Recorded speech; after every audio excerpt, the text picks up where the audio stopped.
अंग्रेज़ों का राज हुआ करता था तो किसानों को कई शोषणकारी नीतियों का सामना करना पड़ता था। किसानों की फसल का कई % हिस्सा कर के रूप में अंग्रेज़ों को देना पड़ता था।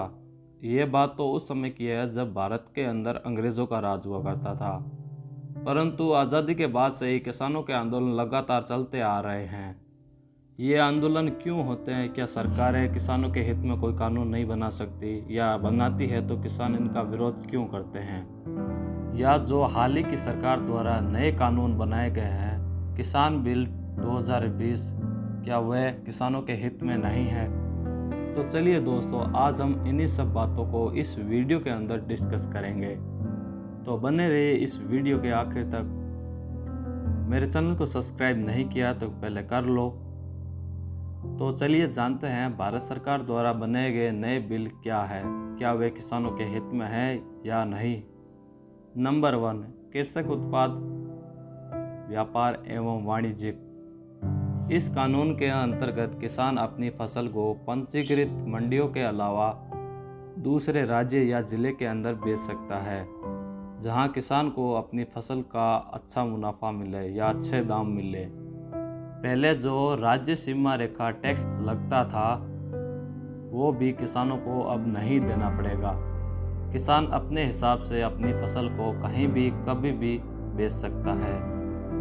दूसरे राज्य में अपने अनाज को बेचने से किसानों को अनाज का अच्छा मूल्य मिलेगा, जिससे किसान की स्थिति में भी सुधार आएगा।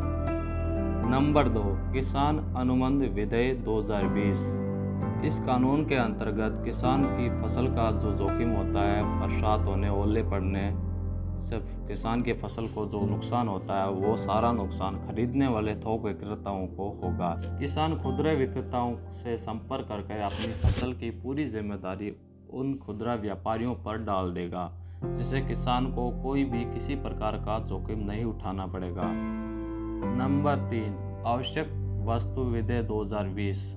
इस कानून के अंतर्गत आवश्यक वस्तुओं की सूची में अनाज, दाल, तिलहन, प्याज और आलू जैसी कृषि उपज को युद्ध, अकाल, असाधारण मूल्य वृद्धि व प्राकृतिक आपदा जैसी असाधारण परिस्थितियों को छोड़कर सामान्य परिस्थितियों में हटाने का प्रस्ताव करता है, तथा इस तरह की वस्तुओं पर भंडारण की सीमा भी समाप्त हो जाएगी। ये सभी विधेयक या कानून ये सुनिश्चित करने के लिए बनाए गए हैं कि किसानों को मंडियों के नियमों के अधीन हुए बिना उनकी उपज के लिए बेहतर मूल्य मिले।